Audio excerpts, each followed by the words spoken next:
Ordering fractions. We have negative 1/2, 3/4, negative 1, and 2/5. We want to order these going from least to greatest. It's best to start separating the negative numbers from the positive numbers because we know that they're less than 0. So I'm going to put negative 1 here and negative 1/2 here. I can rewrite negative 1 as negative 2 over 2 because any number over itself is 1. And in this case, 1/2, I'm just going to leave it. So now we have a common denominator and we can easily compare these fractions.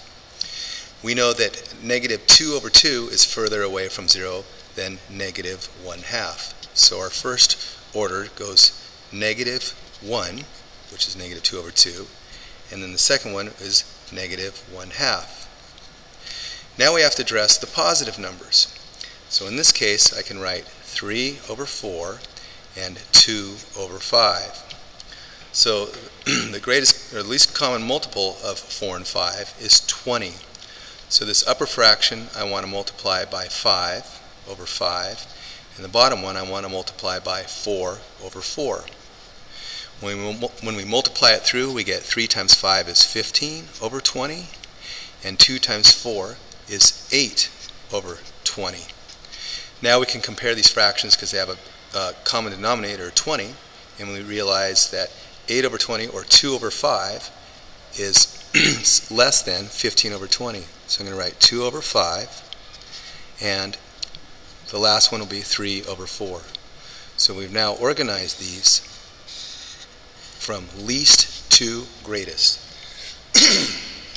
In this next problem, we want to do the same thing. We're going to order these fractions from least to greatest.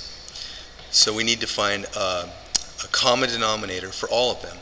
And it looks like 2, 3, and 4 all go into 12. So let's write that out like this. 1/2 times 6 over 6 equals 6 over 12. 1/3 we'd multiply by 4 over 4, and that would give us 4 over 12. And then finally 1/4 we multiply by 3 over 3, which gives us 3 over 12. Now we have common denominators. We can easily compare which fraction is the smallest and which is the greatest. So we have 3 over 12, which is equivalent to 1/4. Then our next largest fraction is 4 over 12, which is 1/3. And finally we have 6 over 12, which is equivalent to 1/2. So we go from least to greatest, from left to right. And that's it.